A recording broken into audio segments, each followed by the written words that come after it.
for myself, and I was building the archtop guitars.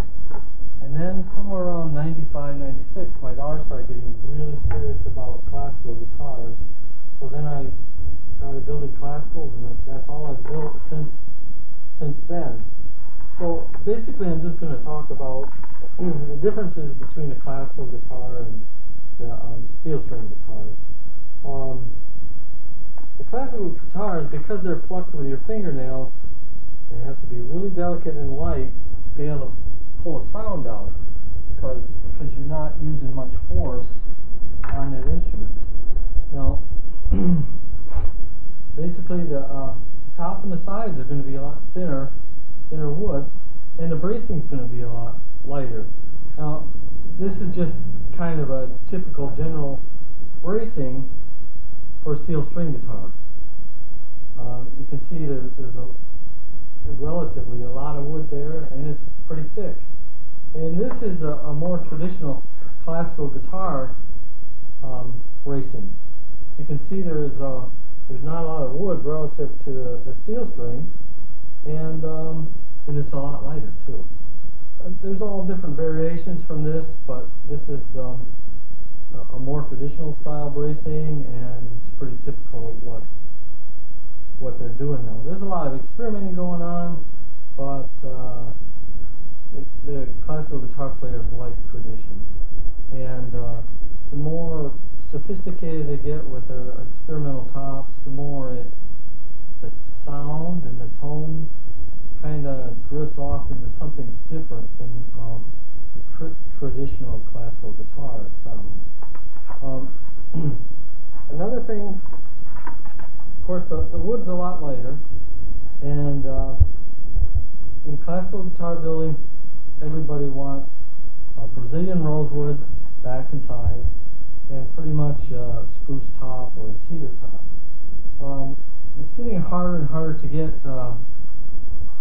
Brazilian rosewood, so most people are going with the Indian rosewood because it's real consistent wood, and you can get it consistently in good quality.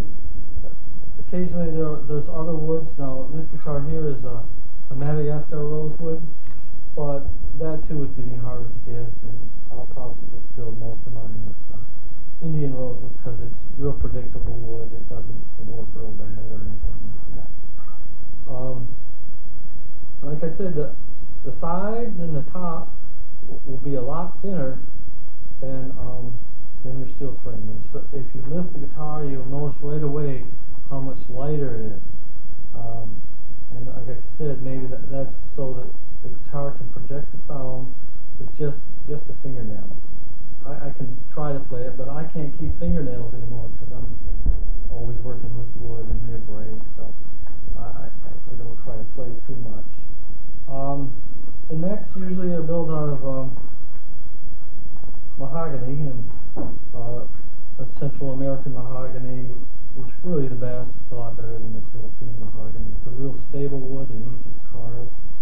Sometimes you'll do a little inlay there and help stabilize the wood a little bit, but nothing too decorative. I try to keep mine real simple because the traditional guitar players, they just don't want a lot of decorations in it. So let's see what else. Now this guitar happens to have a cedar, western red cedar top. For me, when I build new guitars, it's a lot easier selling a brand new guitar with a cedar top on than a spruce top, because the sound comes out when it's new better with a cedar top. It takes a while for a spruce top to break in. Maybe 1 or 2 years of a lot of playing and stuff like that, and then the spruce top will start to loosen up, whereas the cedar top is already a looser top, the wood's more flexible, and the sound comes through a lot sooner. So right often when you introduce a new guitar to a buyer, they're a little disappointed, but there's a break-in period for guitars, and so I try to not let them be discouraged and just tell them to practice a lot, and the guitar open up after time. So now what else? The fingerboard will usually be a rosewood or ebony. This one is a rosewood, pretty much like a steel string. This decoration up here, this is just how the wood comes. It's a spalted maple. You don't see a lot of classical guitars with that on. Usually they'll use ebony or something like that. This is just kind of my signature wood, and I repeated it down here. A lot of classical guitars, they get real decorative in the sound hole area there, in the rosette, but I kind of like this to keep it real simple. And that's usually the only place there's much decoration. You know, get real fancy with that rosette, and you can put a lot of time into it. So, what else do we want to talk about? Is there a truss rod? Yeah. There's no truss rod because there's not that much tension on with these gut strings. So, and that just adds to the weight. And I've seen a few classical guitars with truss rods in, but in general, you don't see that many. It's kind of rare. They will now. Sometimes they'll put a truss rod in because with humidity and different climates, the guitar moves around a lot. For example, you'll in the summer a certain string will buzz in a certain area, and then as you have the guitar through the winter and the heating season and it dries out, that buzz will go away. But maybe some other problem will develop somewhere else because the guitars are built so lightly, they move around. They're real sensitive to humidity. So you've got to be real careful about how you store your instruments. You don't want them to dry out in the winter when your heating system's going and pulling the moisture out of the air, and then in the summer you don't want a lot of humidity expanding the wood. I've seen guitars just come right apart because they were like stored in the basement where there's a lot of humidity and it's cooler down there. The wood just expands and it just all falls apart. So when you get a classical guitar, you have to take care of it. Now, what was the other thing? Most of your high-end classical guitars are built by hand. There's very few factory-built classical guitars on the higher end.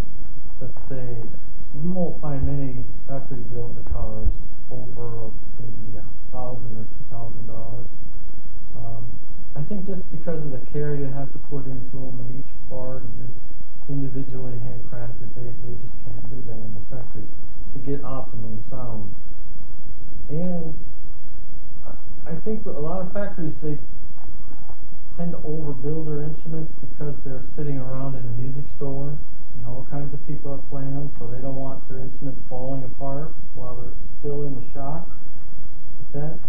So I think that's why factories cannot compete with hand-built classical guitars.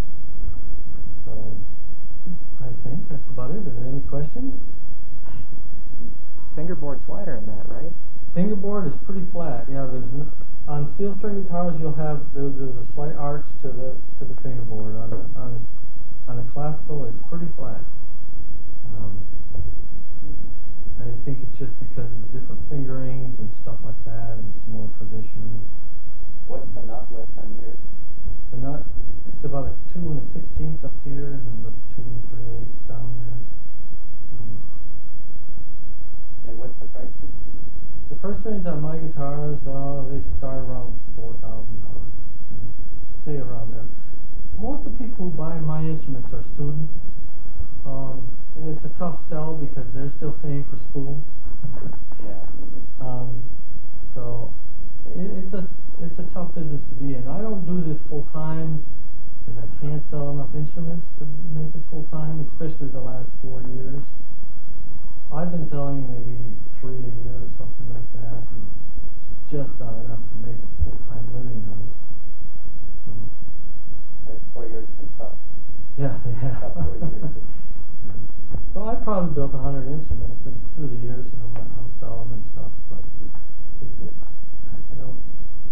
gonna try again this winter to revitalize my business as far as guitar is, but it's been real tough.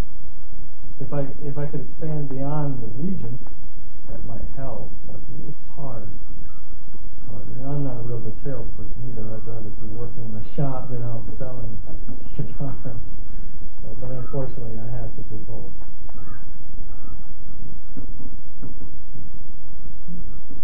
Okay. Is that any more questions? Do you do more of the classical than the arch top that you have? Yeah, I haven't built an arch top guitar since probably the mid-90s or something. I've been mainly focused because this instrument is so much different than everything else, and I want to be really good at it. So then I have to focus on that entirely. Otherwise, I get too distracted by it in my other projects. So that's why I like to. I don't want to. If I got too many hobbies and too many things going, then I'm not able to focus. And it's really important to be able to focus and have a block of time where you can just work on it. Otherwise, you just got parts that aren't going together well and stuff like that. And what's your daughter doing now? My daughter got real serious with classical guitar, and she graduated from Peabody, and was real serious about it. And then she found she couldn't make a living playing classical guitar. So then she became a teacher. She taught Spanish languages and stuff like that. Well, she drifted away from guitar, but I'm still here. Okay. That's about it, I guess. Well, thank you so much for coming up.